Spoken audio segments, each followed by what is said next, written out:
करते सुनने वाला, कान समझने वाला मन दीजिएगा और आपका वचन हर एक के जीवन में कार्य करके सुगुना फल प्रभु आपकी महिमा के लिए यीशु मसीह के नाम से आमीन आमीन आमेन हालेलुया। इस समय हम वचन में जाएंगे और यीशु मसीह के बोल है। यीशु मसीह ने कहा,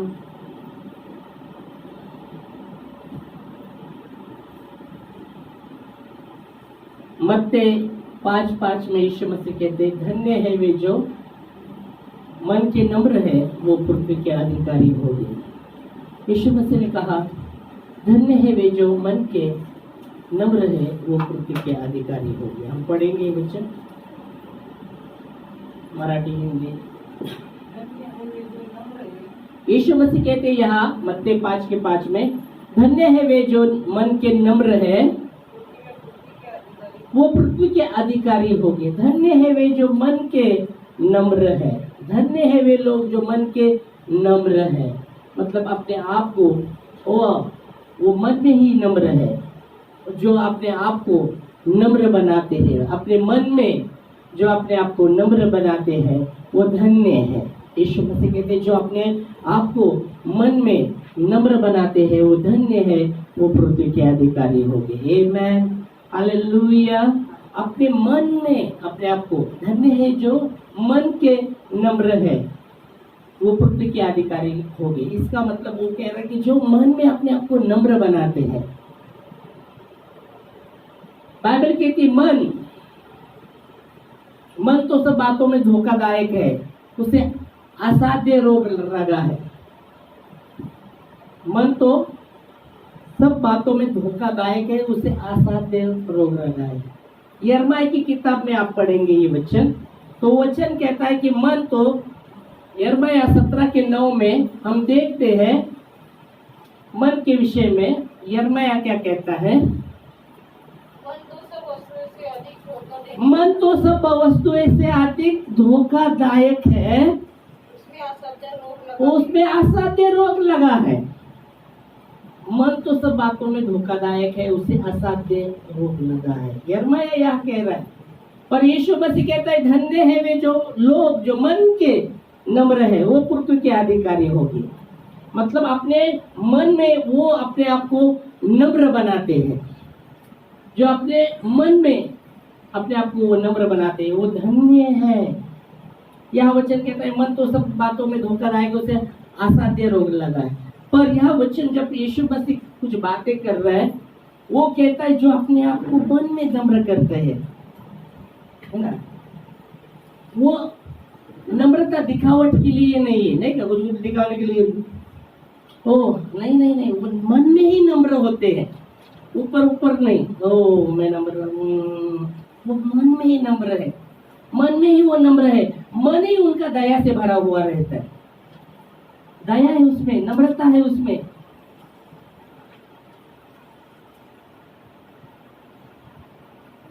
दूसरे के विषय में बुरा नहीं सोचते हो।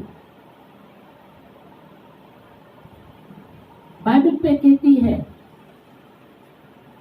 उसको कहा गया है जो मन में ही नम्र है, वो पृथ्वी के अधिकारी होंगे। और इसलिए ऊपरी बात की विषय में नहीं बात कर रहा, और मन में दिन होना, क्योंकि हमने देखा यिर्मयाह में कि मन तो सब बातों में धोखादायक है, उसे असाध्य रोग लगा है।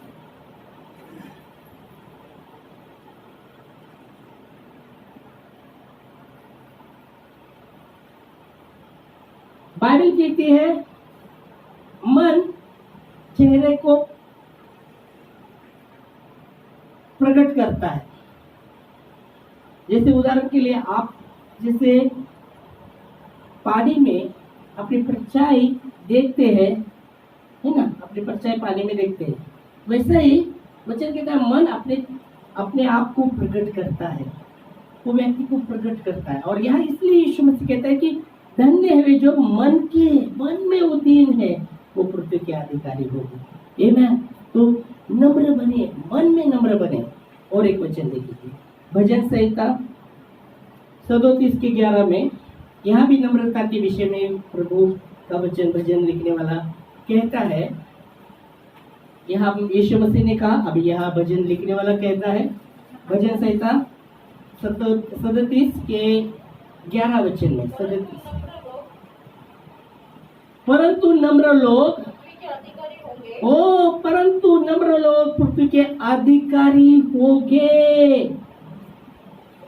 आगे और बड़ी शांति के कारण नम्र लोग पृथ्वी के अधिकारी होंगे। यीशु मसीह ने कहा धन्य है जो मन के नम्र है, वो पृथ्वी के अधिकारी होंगे। यहाँ भजन लिखने वाला कहता है परंतु नम्र लोग पृथ्वी के अधिकारी होंगे और बड़ी शांति के कारण आनंद मनाएंगे।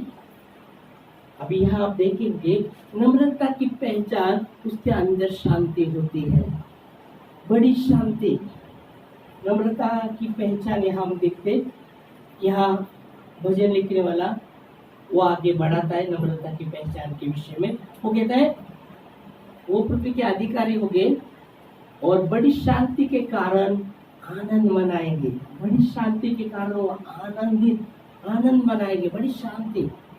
सबसे महान जो आशीष है परमेश्वर की ओर से वो धन दौलत नहीं है, वो बड़ी जो आशीष है वो शांति है। सबसे बड़ी आशीष जो है वो शांति है। नहीं तो बहुत से ऐसे लोग हैं दुनिया में कि सब कुछ होकर भी, पैसा पैलेस होकर भी उनके मन में शांति नहीं, उनके मन में शांति नहीं है। और यह वचन कहता है परंतु नम्र लोग पृथ्वी के अधिकारी होंगे और बड़ी शांति के कारण वो आनंद मनाएंगे। बड़ी शांति उनके अंदर होकर वो उनको आनंद देगी, वो उनको आनंद देगी। आमीन। वो उनको आनंद देगा। Praise Lord, hallelujah, praise Lord, hallelujah, प्रभु को महिमा। और इस कारण हमें मन में नम्र होना है। जब हम मन में नम्र होते हैं तो यीशु मसीह ने कहा, और यह भजन लिखने वाला भी कहता है बड़ी शांति। जब अपने मन में हम अपने दीन होते हैं तो बड़ी शांति हमको प्राप्त होने वाली है। जो परमेश्वर से महान जो आशीष है, बड़ी शांति, बड़ी जो आशीष है वो बड़ी शांति है।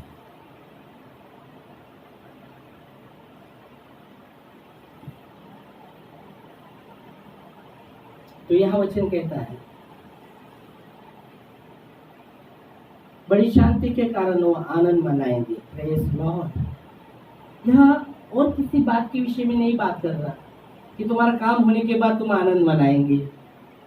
वो होता है, काम होने के बाद भी लोग आनंद मनाते, पर यहाँ बात कर रहा है बड़ी शांति के कारण। बड़ी शांति के कारण, है ना। बहुत बार आप देखेंगे किसी का काम नहीं होता होने के बाद वो आनंद मनाते हैं, या बहुत से ऐसे बातें हो सकती है उसमें वो आनंद मनाते हैं। पर यहाँ जो भजन लिखने वाला कहता है कि बड़ी शांति के कारण वो आनंद मनाएंगे। आमीन, हालेलुया। बड़ी शांति के कारण। बाइबल कहती है,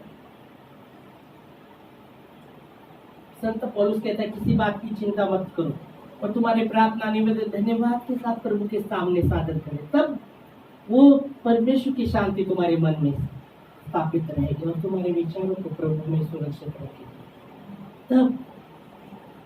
तब अगर हम चिंताएं करते तो हमारे अंदर शांति नहीं है। हम चिंता करते रहते, हम बहुत बार सोचते रहते, मनों में चिंता करते रहेंगे तो आपके मन में, मेरे मन में शांति नहीं रहेगी। इसलिए पौलुस यहाँ कहता है किसी बात की चिंता मत करो और तुम्हारे प्रार्थना निवेदन धन्यवाद के साथ प्रभु के सामने सादर कर, तब वो शांति रहने वाली है, तब तक नहीं। इसलिए बोला हम जब चिंता करते रहते तो किधर शांति रहने वाली नहीं रहने वाली शांति। वो चिंता करते करते हम निराश हो जाएंगे, शांति नहीं है। पर पौलुस समझाते हैं किसी बात की चिंता मत करो, पर तुम्हारी प्रार्थना निवेदन धन्यवाद के साथ प्रभु के सामने सादर की, तब मसीह की शांति। फिलिपियों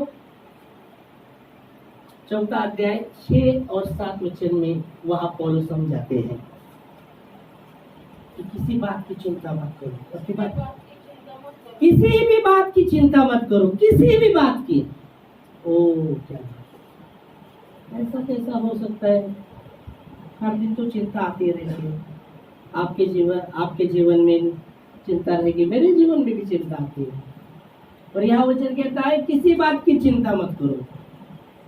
वो जीवन जी रहे चिंता आती है, जीवन जी रहे हर दिन चिंताएं रहती है, क्या होगा, कैसा होगा, आगे का क्या होगा, क्या कब होगा, क्या होगा, रोज ऐसी बातें हो सकती है। और उस कारण सोचते सोचते चिंता हम करते रहते हैं। पर यह वचन कहता है किसी बात की चिंता मत करो। आगे, परंतु हर एक बात, हर एक बात में क्या होना है?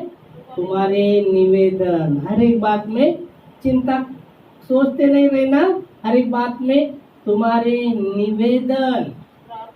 ओ तुम्हारे निवेदन, दूसरी बात तुम्हारी प्रार्थना, विनती के द्वारा। हालेलुया। देखो, तुम्हारे निवेदन, तुम्हारी प्रार्थना, और तीसरी बात क्या आ रहा है? विनती के द्वारा। मतलब विनती, ओ विनती के द्वारा। ओ तुम्हारे निवेदन, तुम्हारी जो निवेदन है, ओ तुम्हारी प्रार्थनाएं, ओ आणि विनती। विनती का मतलब क्या है? ओ विनती म्हणजे प्रार्थना है, तो प्रार्थना ही आता था ना शब्द। मतलब प्रार्थना, निवेदन, तुम्हारे निवेदन, जो निवेदन है आपके, वो फिर बोल रहे प्रार्थना, तुम्हारी प्रार्थनाएं, और फिर तीसरी बात कह रहा है विनती के द्वारा। मतलब विनती, प्रार्थना, विनती, प्रार्थना एक ही है, नहीं अलग है। विनती मतलब ये विनंती। विनंती कैसे बोलते आप देखेंगे तो एकदम विनंती करना। प्रार्थना एक हो, आप देख सकते प्रार्थना, प्रभु ऐसा करना, प्रभु ऐसा करना, ये प्रार्थना हुई। निवेदन आपने बोल दिया, हाँ प्रभु ये निवेदन है मेरा, वो निवेदन है मेरा, ये निवेदन आपके सम्मुख लाते। और प्रार्थना, प्रभु आप ये करिएगा, ये करिएगा, मैं प्रार्थना करते हूँ या करता हूँ, ये प्रार्थना हो। पर निवेदन, निवेदन वो अंदर से आता है, वो कड़कड़ी नहीं, कड़कड़ी नहीं, त्याला म्हणतात कणाळू, एकदम निवेदन, विनती, विनती एकदम हाँ प्रभु, जो अंदर से आती है पूरे व्याकुलता के साथ, उसको कहते हैं विनती। मालूम, आपको मालूम है क्या नहीं? जैसे बोलो प्रार्थना, प्रार्थना, प्रार्थना, विनती, इसमें फर्क है। निवेदन आपका हो सकता है, ये निवेदन है प्रभु आपके सामने लाते, ये निवेदन है, ये अपेक्षा हम करते, ये निवेदन है, ये अपेक्षा है प्रभु मेरा, ये निवेदन है मेरा, अपेक्षा करना मतलब ये निवेदन है मेरा। प्रार्थना, प्रार्थना का मैंने बात की। विनती मतलब वो अंदर से प्रभु जी, हाँ ये विनती, विनती। गए बार हमने देखा था, गए के गए वो सूबेदार ने यहूदी के पूर्व को विनती किया कि प्रभु के पास जाकर कहे कि मेरे घर आए। और फिर वो हमने देखा था, वो जाकर विनती करते और कहते वो योग्य है, वो योग्य है, उसके घर जाने के योग्य है, क्योंकि वो यहूदी से प्रेम करता है। और आराधना के लिए उसने आराधना को भी आराधनालय भी बनाया है। ये आप देखेंगे तो एक यहाँ आप देख सकते हैं, एक विनती मतलब वो एकदम व्याकुलता से, हाँ प्रभु जी, ये मेरी विनती है प्रभु जी, जो अंदरूनी, अंदर से बाइबल कहती है भीतरी मनुष्य से वो आती है विनती, भीतरी निवेदन। ये निवेदन, प्रार्थना ये ऊपरी मनुष्य से होता है, पर जो विनती है वो भीतरी मनुष्य से आती है, जो व्याकुलता के साथ निकलती है विनती। मालूम नहीं आप कभी की है क्या विनती से प्रार्थना? मालूम नहीं। इसलिए देखो भीतरी मनुष्य के विषय में जब बोल रहा हूँ, उसको कहते भीतरी मनुष्य से, वो अंदरूनी से आती, उसको कहते हैं विनती करना। इफिसियो, इसलिए बाइबल कहते हैं इफिसियो 3 अध्याय और 16, भीतरी मनुष्य में तुम मजबूत होते जाओ, ऐसा वचन नहीं हुआ। ओ इफिसियो 3 अध्याय 16 वचन मिला। इफिसियो 3 अध्याय 16। कि वह अपनी महिमा के धन के अनुसार हाँ तुम्हें यह दान दे कि तुम भीतर- उसकी आत्मा से हाँ। अपने भीतरी मनुष्य उसके आत्मा से तुम अपने भीतरी मनुष्य में सामर्थ पाकर, हाँ भीतरी मनुष्य, जो भीतरी मनुष्य जो विनती करता है, विनती करता है, भीतरी अंदरूनी, अंदरूनी उसको कहता है। निवेदन, ये ऊपरी हो सकता है, निवेदन है मेरा प्रभु, ये निवेदन है प्रभु। प्रार्थना ये मेरी ऊपरी ऊपरी बातें आप देख सके, पर यह वचन कहता है विनती, जो आप देखेंगे तो भीतरी मनुष्य से वो आती है, अंदर से, वो अंदर से होती है, उसको कहते हैं विनती। इसलिए पौलुस यहाँ कहता है तुम्हारे निवेदन, किसी बात की चिंता मत करो, पर तुम्हारे निवेदन, प्रार्थना और विनती के साथ। मालूम है कितने भी विश्वासी लोग विनती करते क्या नहीं मालूम है, जिससे प्रार्थना, हाँ प्रभु,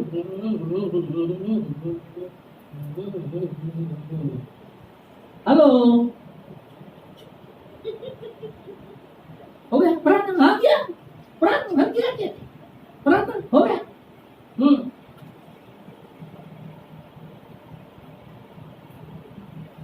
तो वचन कहता है तुम्हारे विनती, वापस हम आते इफिसियों में, नहीं फिलिपियों में, इफिसियों में थे अभी, पर फिलिपियों में हम थे 4 अध्याय 6 वचन में। हाँ, विनती के द्वारा, विनती के द्वारा, वो मन अंदर, इसलिए बोला ना, मन में वो विनती कहाँ से शुरू हुई, मन में व्याकुलता के साथ जो आहे भर भर के भीतरी मनुष्य में सामर्थ पाकर उसके आत्मा के द्वारा। बाइबल कहती है परमेश्वर का आत्मा हमारी निर्बलता में हमें सहाय करता है। रोमियो 8:26 में लिखा गया है कि हमारी निर्बलता में पवित्र आत्मा हमें सहाय करता है कि आहे भर भर के, जो बयान से बाहर है, जो बयान से बाहर है। रोमियो 8:26 वचन में आप पढ़ेंगे। इसी रीति से आत्मा भी हमारी दुर्बलता में आत्मा भी हमारी दुर्बलता में सहायता सहायता करता है। क्योंकि हम नहीं जानते कि प्रार्थना कैसे करनी चाहिए। हाँ, फिर आगे आप ही ऐसे आहे भर भर के, यहाँ आप देखते प्रार्थना और विनती के विषय में बात कर रहे हैं। हम नहीं जानते प्रार्थना कैसे करनी, हम नहीं जानते क्या प्रार्थना करनी कैसे, हम तो बोलते हैं हाँ प्रभु ये प्रार्थना है, पर बाइबल के लिए विनती के बारे में बात कर रहे हैं। जो आहे भर भर के, ये विनती है, आहे भर भर के, आगे आहे भर भर के, जो बयान से बाहर है हाँ हमारे लिए विनती करता है। विनती करता है। हाँ, डर गए क्या? विनती करता है, आहे भर भर के, प्रार्थना करता है आहे भर भर के। हाँ, मैं क्या बोलते हैं, विनती करता है ना, आहे भर भर का आपण बरं प्रभु कर, हाँ असं कर प्रभु, मैं असं कर तसं कर, हॅलो विनती, जो अंदरूनी अंदरूनी अंदरूनी अंदरूनी, कभी भीतरी मनुष्य, अंदरूनी, भीतरी मतलब अंदरूनी, भीतरी मतलब अंदरूनी, आहे भर विनती करता है। क्या आप कभी विनती करते हैं क्या? हम प्रार्थना करते, हम प्रार्थना करते, हम प्रार्थना करते, हाँ प्रार्थना करते, हम इसलिए पौलुस समझा रहा, या इसलिए पौलुस समझा, और यह वचन कहता है आहे भर भर के लिए, आहे भर भर के हमारे लिए विनती करता है। ये विनती है, ये विनती जो अंदरूनी से आते हैं, अंदरूनी से, हाँ प्रभु ये विनती है। एक उसमें आदर है विनती में, हो सकता है प्रार्थना में हाँ प्रभु असं कर तसं कर, काही लवकर नाही कर रे बाबा, वो राजाचा राजा है, आता पाहिजे, हॅलो, बहुत बात जिद्दी भी हो जाती, कर असंच कर प्रभु, हॅलो, राजाओं का राजा, प्रभुओं का प्रभु। ये जो विनती है ना, उसमें आदर है प्रभु। ये नम्रता दर्शाता है कि अंदर से, अंदरूनी बात से। इसलिए यह हमने देखा था, यीशु मसीह कहता है धन्य है वे जो मन के नम्र है, वो पृथ्वी के अधिकारी। ये दर्शाता है, जब विनती करते वो नम्रता को दर्शाता है। ऑर्डर देते वो नम्रता को दर्शाता नहीं। ऑर्डर किसको देते हैं? इसलिए वो सूबेदार कहता है मैं भी एक पराधीन मनुष्य हूँ, मेरे हाथ के नीचे भी सिपाही है। किसी को कहता हूँ जा, वो जाता है। किसी को कहता हूँ आ, वो आता है। किसी को कहता हूँ ये कर, वो करता है। पर प्रभु तू एक शब्द बोल, मेरा सेवक चंगा हो जाए। Hallelujah, praise Lord, hallelujah. Order ये दर्शाता है नम्रता को, जो विनती के साथ की जाती है। और यहाँ पौलुस वही बता रहा है, और पवित्र आत्मा के विषय में जब आप बता रहे हो, विनती करता है भर भर के, जो बयान से बाहर है। वो आदर को दर्शाता है, परमेश्वर के प्रति सम्मान को दर्शाता है। वो इसको दर्शाता है प्रभु तू राजाओं का राजा है, तो प्रभु का प्रभु। पर अगर आप ऑर्डर देते हैं तो क्या दर्शाता है कि है वो दास है, उसके लिए ऑर्डर दे रहे हैं। वो राजाओं का राजा है, वो प्रभुओं का प्रभु है। उससे प्रार्थना करे, विनती करे, प्रार्थना करे, विनती करे। वापस हम आते हैं, क्या पौलुस कह रहा है फिलिपियों विनती के विषय में? विनती के द्वारा, धन्यवाद के साथ। ओ इतना विनती के द्वारा अंदरूनी नम्रता वो दर्शाता है विनती को, और वो नम्रता दर्शाता है धन्यवाद को। धन्यवाद के साथ ये नम्रता को दर्शाता है, विनती और धन्यवाद के साथ। आगे परमेश्वर के सम्मुख उपस्थित की जाए, उपस्थित की जाए। ऑर्डर नहीं है, नहीं क्या चलो कुछ नहीं बताया बेटा, चलो पिज्जा को फोन करते, पिज्जा आओ, ऑर्डर इधर आओ। वो पिज्जा वाला भी होता है, इतना समय पर आते तुरंत। पहले तो ऐसा सुना था, बहुत 10 मिनट में ही पिज्जा, तो 10 मिनट का कुछ, हाँ 10 मिनट या 5 मिनट का, बहुत पहले ऑर्डर देंगे तो उस समय आएगा, 10 मिनट में आपके घर में आएगा। 10 मिनट के आगे गया तो फ्री पिज्जा। और उसमें से कितने तो लोगों का, वो जो चलाते थे बाइक, कितने लोगों का एक्सीडेंट हो गए, कितने तो मर गए। इधर ऑर्डर के विषय में बात नहीं करें, विनती के साथ, धन्यवाद के साथ परमेश्वर के सामने सादर की जाए, रखी उपस्थित की जाए प्रभु के सामने। तो राजाओं का राजा है, वो प्रभु का प्रभु है। आमीन। तब फिर आगे 7 वचन,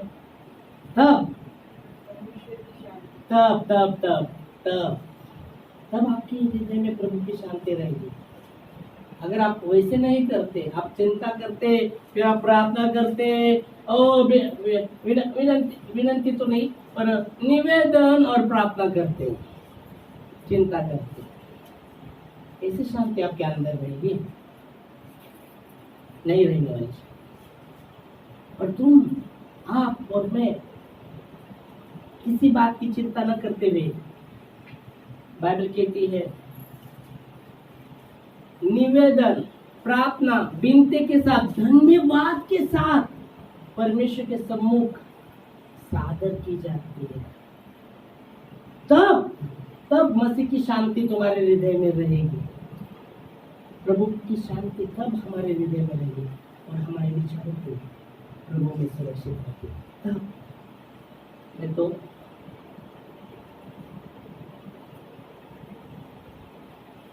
वो तो मन भटकाता रहेगा। ये विचार, वो विचार, वो विचार, किधर शांति है?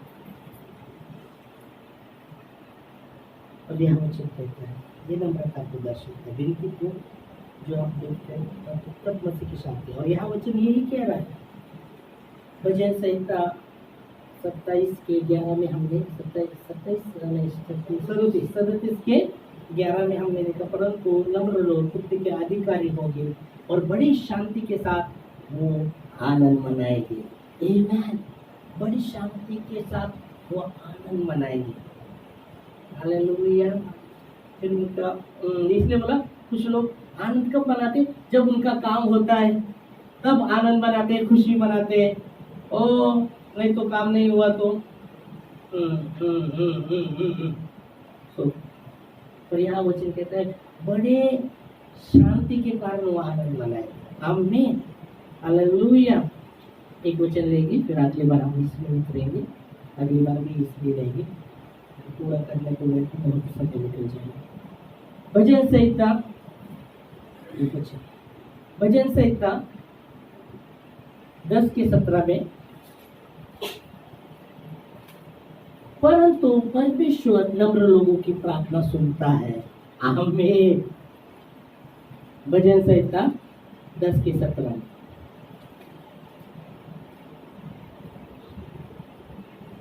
भजन संहिता 10 के 17। हे यहोवा, तूने नम्र लोग की अभिलाषा सुनी है। हाँ, तूने नम्र लोगों की अभिलाषा सुनी है। तू उनका मन तैयार करेगा। ओ, तू उनका मन तैयार करेगा कान लगाकर सुनेगा। और तू कान लगाकर सुनेगा। मतलब परमेश्वर नम्र लोगों की प्रार्थना को सुनता है, अनसुनी नहीं करता। बाइबल कहती है जब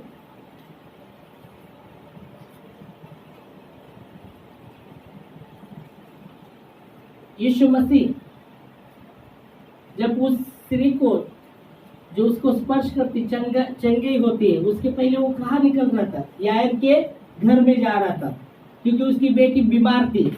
और जैसा यायर के घर में वो जा रहा था, रास्ते में जाते जाते ये जो 12 साल से लहू बहने वाली स्त्री मिलती है। वो यीशु मसीह के बारे में जैसा सोची थी उन्होंने, उसने मन में ठाना था उसके वस्त्र को छू लूंगी, चंगी हो जाए।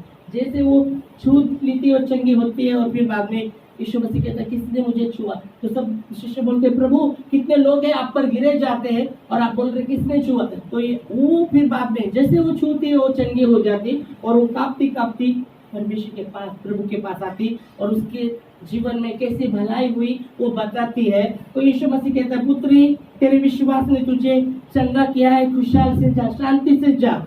और ऐसे बात करते हुए ही बाइबल कहती वापस आगे बढ़ते तो वो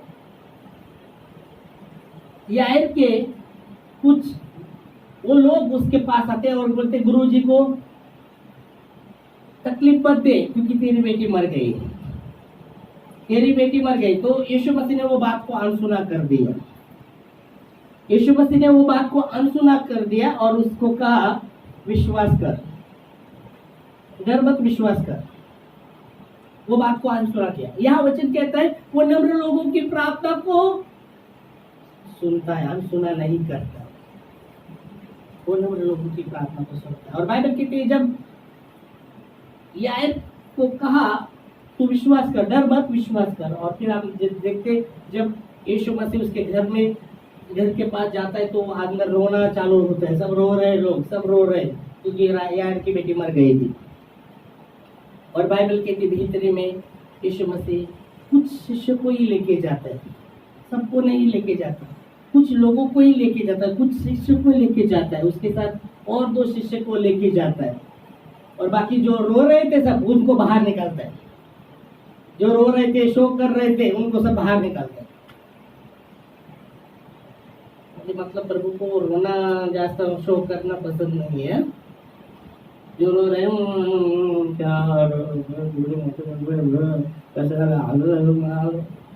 रो रहे थे सबको बाहर निकलता है और अपने सिर्फ उसके माँ और पिताजी और यीशु मसीह और 2 चेले उसके साथ उस घर में है।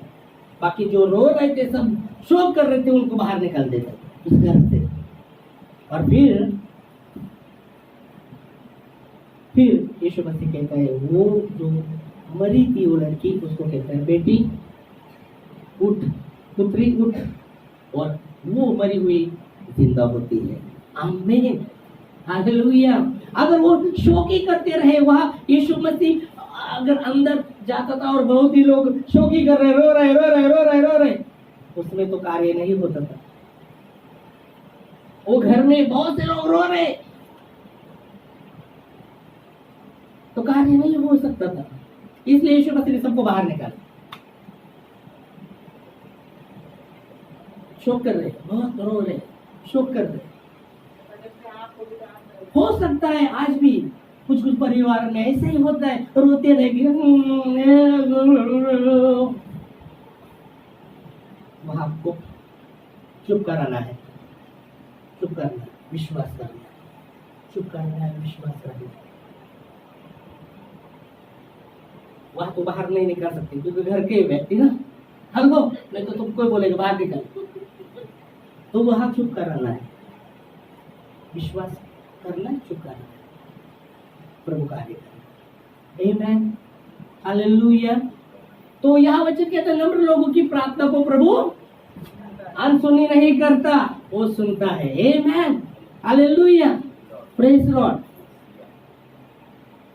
उनकी अभिलाषा को पूरा करता है। Praise Lord. इस समय आज इधर ही रुकेंगे, अगली बार और भी उतरेंगे हम और प्रभु को धन्यवाद देंगे। यीशु मसीह का धन्य है वे जो मन के नम्र है, तो मन में हमें नम्र बनना है। हालेलुया। और निवेदन, किसी बात की चिंता न करते हुए निवेदन, प्रार्थनाएं, विनती के साथ धन्यवाद, विनती के साथ धन्यवाद के साथ प्रभु के सम्मुख सादर करनी है। तब प्रभु की शांति हमारे हृदय में बसेगी, हमारी इच्छा को प्रभु को सुरक्षित रखेगी। बाइबल कहती है, यीशु वो भजन लिखने वाला कहता है, परंतु नम्र लोग पृथ्वी के अधिकारी होंगे और बड़ी शांति के कारण वो आनंद मनाएंगे। बड़ी शांति के साथ वो आनंद मनाएंगे। धन्यवाद देते खुदावन परमेश्वर, आपकी हुजूरी में जब हम खड़े हैं प्रभु, आपकी हुजूरी में हम जब बैठे हैं प्रभु, धन्यवाद देते हैं, आपके वचन के लिए धन्यवाद देते हैं और हम अपने मन में नम्र होते हैं। आपने कहा, धन्य है वे जो मन के नम्र है, वो पृथ्वी के अधिकारी होंगे। नम्र लोगों की आप दुआ, प्रार्थना, विनंती को